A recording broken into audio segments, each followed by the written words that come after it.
Chapter 2. Kosai awoke lying down on a bed. From the cement ceiling and smell of sharp alcohol and antiseptic, he knew he was in the infirmary of the capital barracks. His shoulder, back, and leg burned violently with pain that dug at his bones. He tried to sit up, but was held down with other straps that spanned across his chest and legs. His arm, with the injured shoulder, was wrapped to his chest. He tried to reach across his body with his other arm to press down on the wound, but it was held back by another strap that buckled into the wooden bed frame. The feathers in the pillow stabbed at his neck, and the straw-filled mattress poked at his back. The canvas sheeting was mildly irritating on his skin. The pain hit him again, washing over all the minor irritations. "Good afternoon," the captain said. Kosai looked at the side of the bed and saw his father standing over him, arms folded. "I expected you to rest at least until tomorrow morning." "How long has it been?" Kosai asked. "The day is not yet over," the captain replied. Kosai looked around the room. His father was the only one with him. The captain started to undo the clasps that secured his son to the bed. "You shouldn't move too much," he said as he released the last strap around Kosai's chest. "Your back is severely bruised, and a few ribs look to be broken. You have severe muscle damage to your shoulder, and your arm is suffering from an infection. The gash in your leg was stitched and wrapped, and you'll likely recover, but you need to know how injured you are. Tell me what happened, every detail. If your injuries become too painful or if the battle is too painful to remember, we can stop." Kosai told the captain of the strange sandstorm that stood still and swirled in front of the caravan like a moving wall. He explained how he struck out at the hooded figure and watched as his blade passed through him without injury. The captain stepped to Kosai's side and stopped, glaring at the opposite wall. Kosai could see a tremble in his father's hands. "Were his movements natural?" the captain asked. "Yes, it was almost like he was real, but in other ways not. There was one other strange thing about him. He had a vial filled with a black liquid attached to a cord that was wrapped around his left hand. After he walked away into the storm, I fought off the other lindworm, passed out, and woke up here." Kosai grimaced and shook as throbs of pain swelled and receded in his shoulder. The captain gripped Kosai's arm firmly, stilling the tremors. "The pain is good for you. It will make you stronger," the captain said. A white handprint, as pale as his own, faded as he released his grip. "How are you handling it? The encounter, I mean." "I don't want to believe it. I stabbed him once with my sword and it went right through him." The captain turned to the wooden cabinets that lined the back wall. In the center section was a cement table with a wash basin. The captain pursued each cabinet, opening and closing doors until he found rolls of gauze and white cloth and a glass vial full of a burgundy-colored liquid. He fumbled the bottle, tried to catch it twice, and missed both times. It shattered as it hit the basin.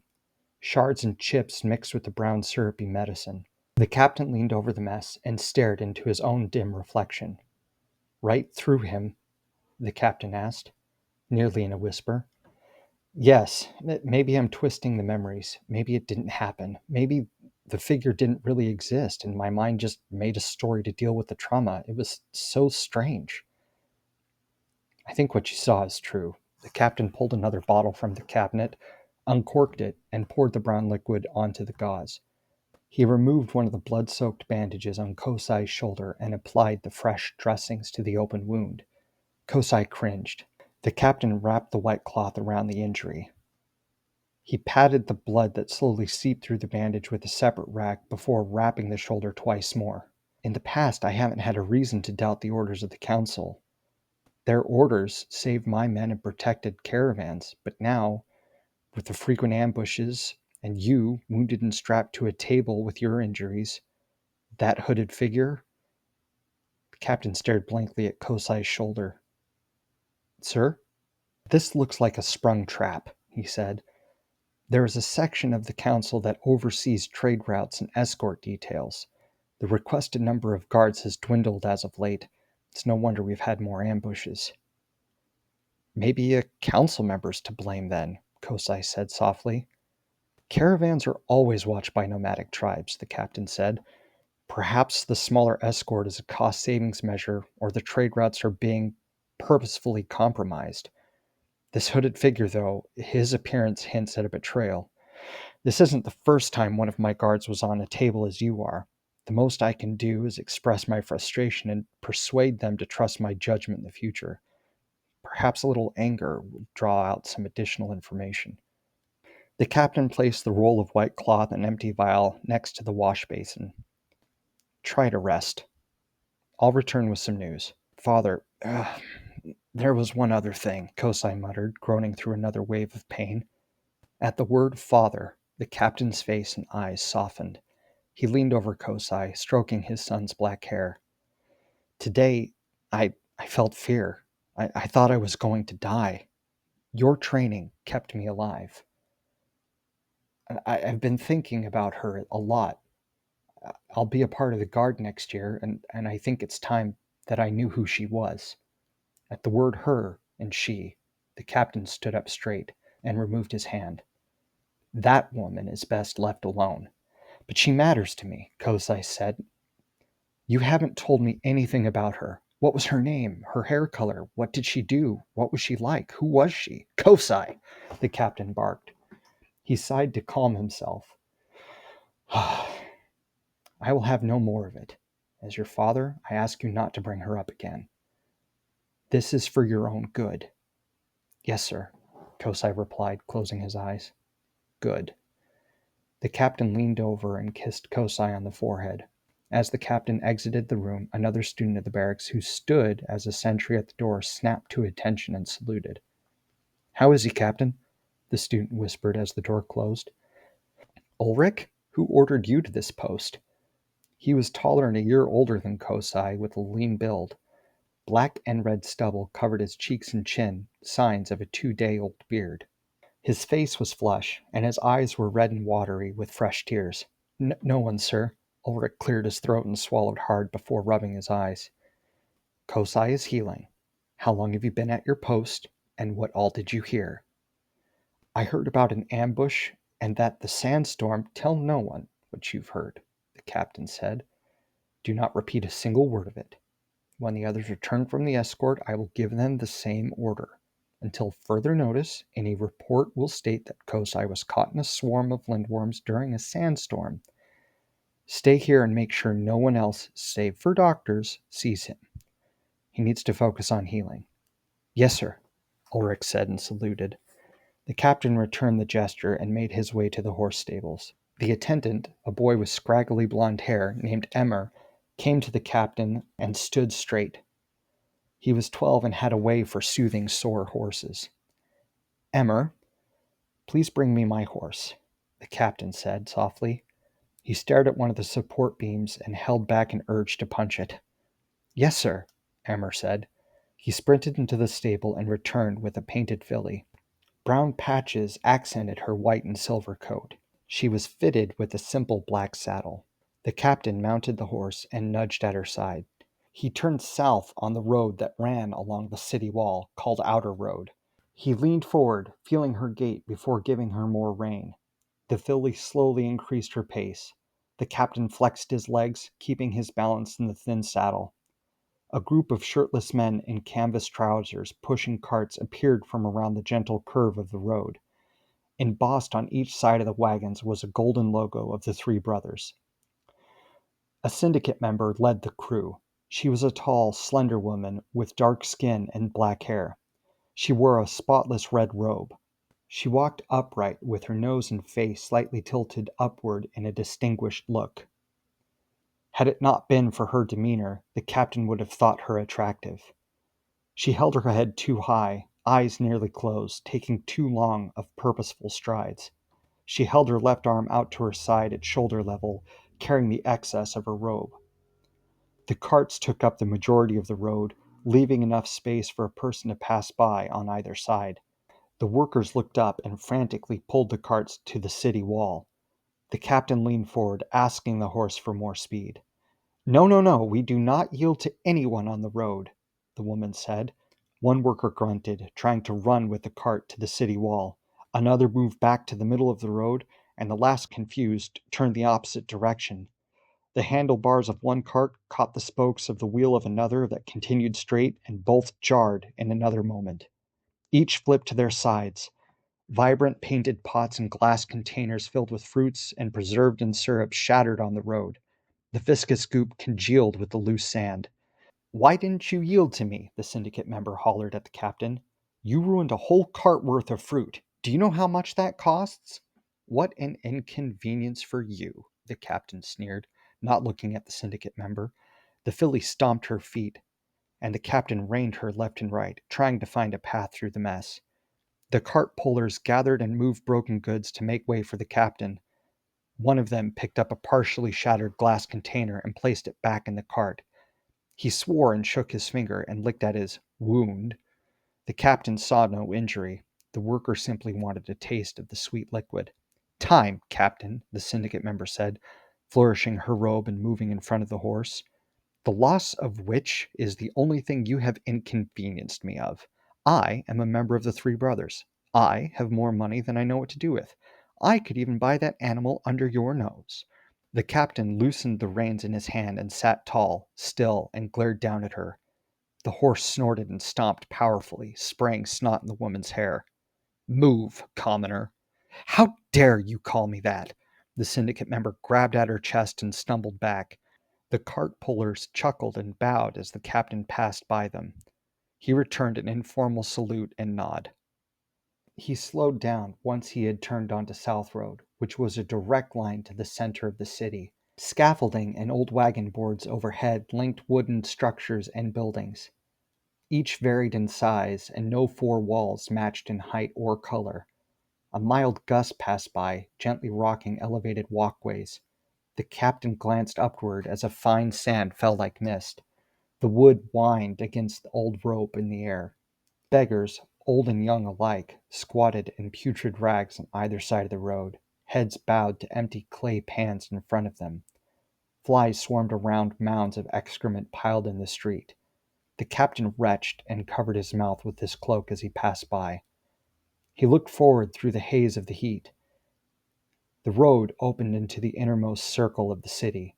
At its center was an ovular pool with cascading three-tiered fountain. Each tier was made from gray cement that had evenly ruffled edges to provide a flowing look. Water shot up from the top of the fountain, splashing into the lower levels before falling back into the pool.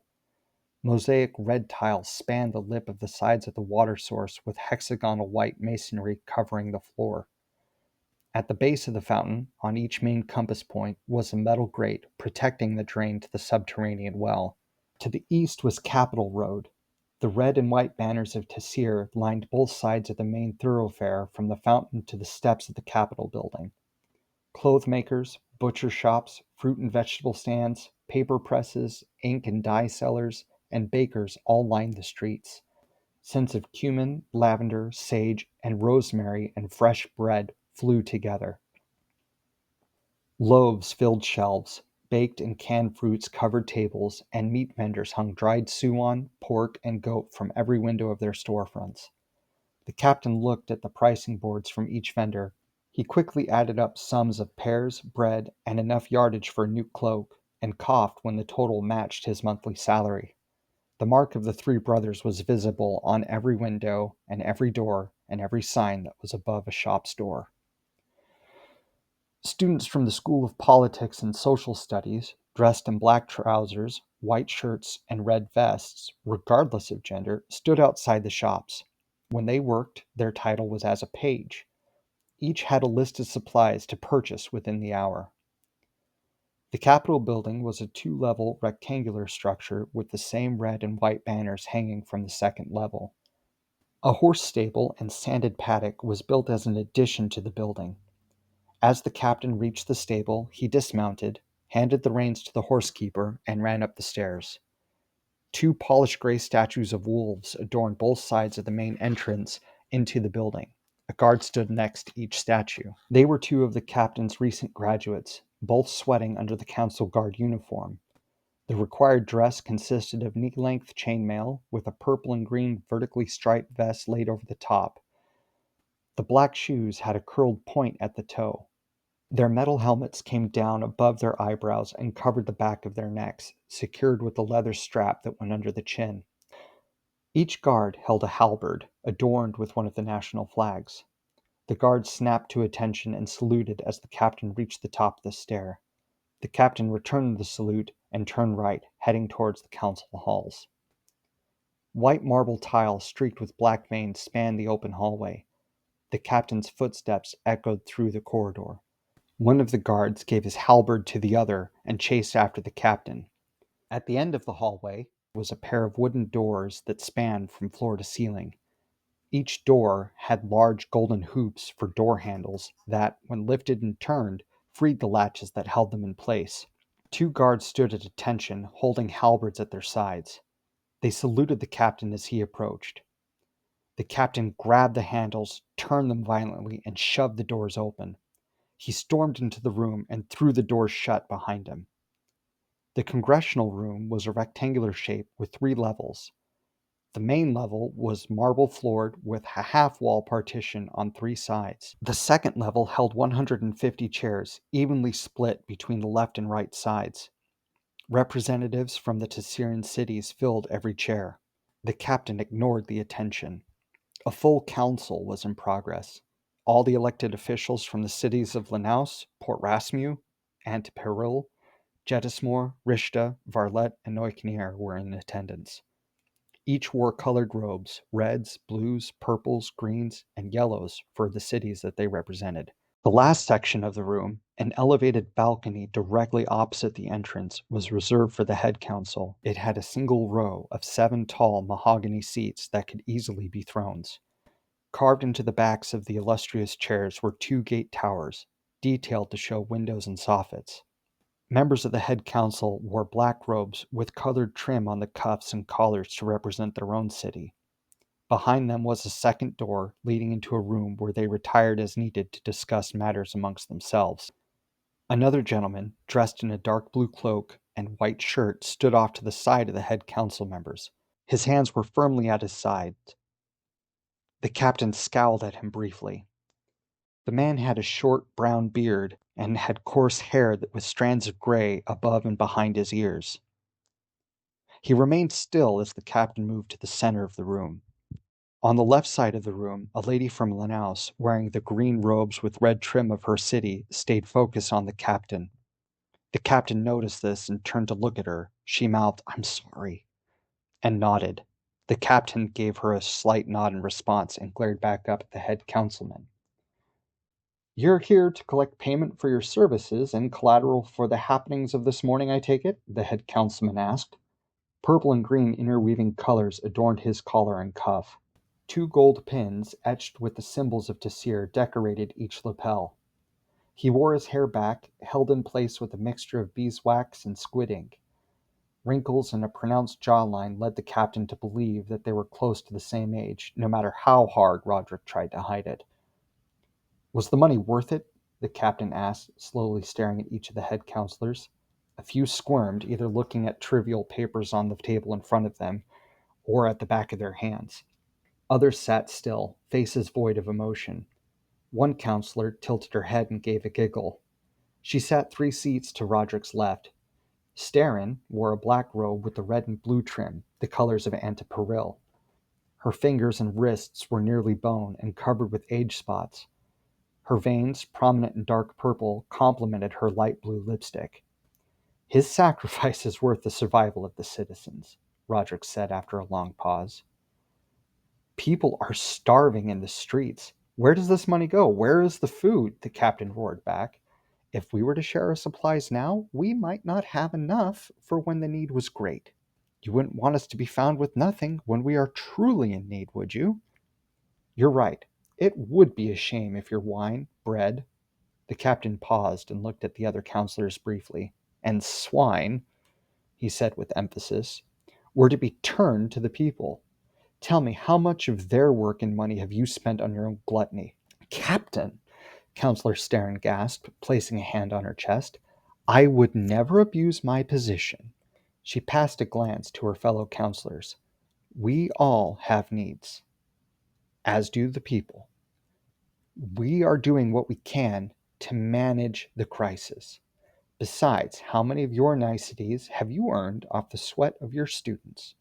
She's quite right, you know, Alil said. She sat on the other side of the High Council and spoke succinctly. She was from Port Rasmu, showing the interlocking blue and green bands on her cuffs and collar.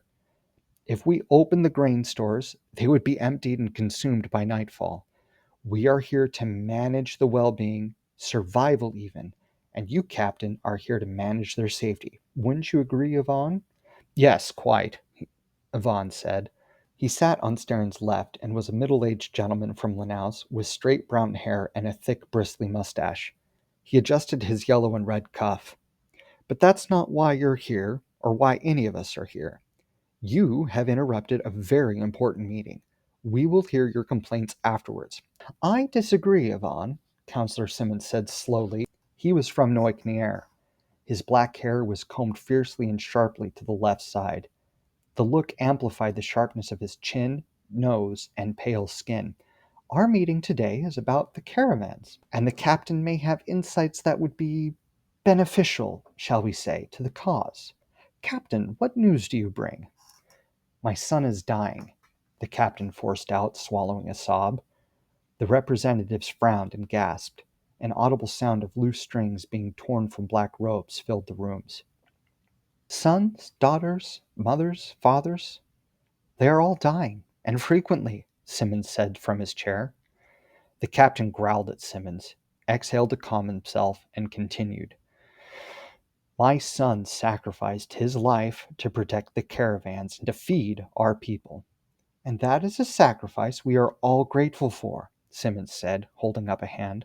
Starin nodded in agreement. This would have been avoided if I had been allowed to send more of my guard instead of Kosai. That order for him to go with so few others came from this room. If I didn't know any better, I'd say that this council was planning to kill him. You go too far, Councillor Kevin said as he stood. He rarely spoke in council meetings, often giving one or two-word answers. His belly jiggled and ruffled his robes as he stood. Fabric stuck between rolls of fat in his gut and underchin.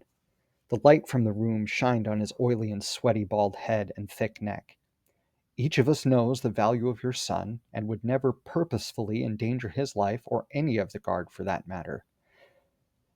I might believe you, Kevin, the captain sneered, taking a step closer to the black-robed counselors, if you spent less time at the brothel house trading food for company and more time caring for the countless bastards you've sired. The lower representatives gasped and a few laughed softly. I might believe you. Wasn't it because of those vices that you were removed from the three brothers? That has nothing to do with this, Captain, Simmons said, shaking his head. You have accused us of attempted murder. I ask you, what proof do you have to back your claim? None.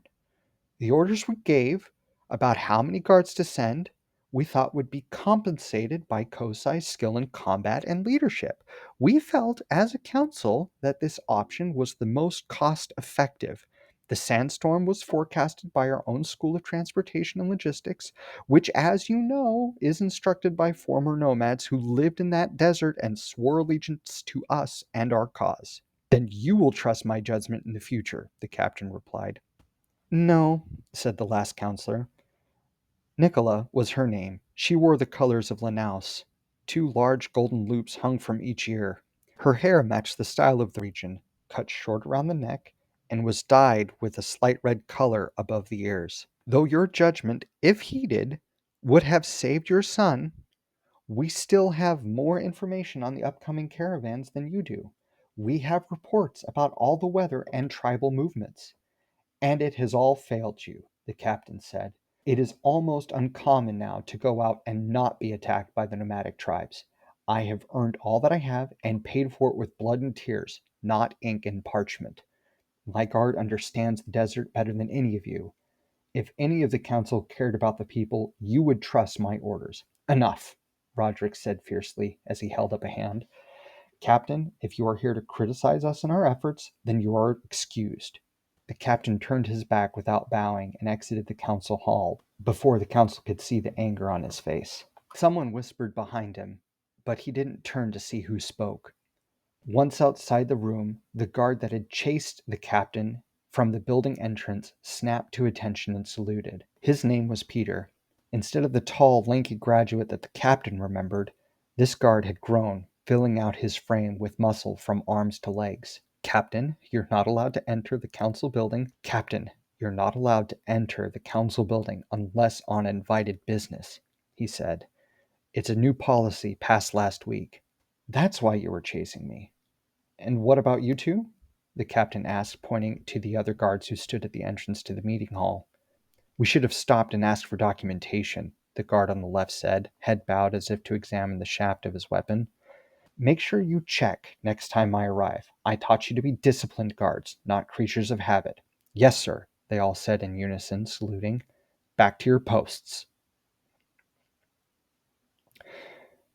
Once outside, the captain motioned for the stable boy to bring him his filly.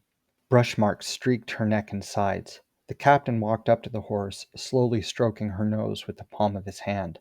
"You look troubled, sir," the stable boy said. He took a brush from the back of his pocket and stroked the horse's side. "Appearances are everything," the captain said. "She did a fine job assisting me." The captain placed his foot in the stirrup and was about to mount when someone called to him. "Captain! Captain, wait!" It was the man in the blue cloak who stood with the counselors. "Wait, please!" he yelled again, cautiously coming down the stairs, holding his uniform with one hand, waving his other frantically in the air. He watched his feet as he hurried along. The captain stepped out of the stirrup and turned towards the individual. "Captain, I'm Representative Jacob of the School of the Faye," he said as he came up to the stable. "Conduits wore white, unless I'm mistaken," the captain replied, eyeing the man's clothes. The man removed his cloak and folded it in his arms. Underneath, he wore the customary white shirt and trousers with a purple stripe down the sides, marking him as a conduit. "Sir, if I could have a moment of your time." "What do you want?" the captain asked sternly as he mounted the filly and took up the reins. "Captain, please, it's about your son."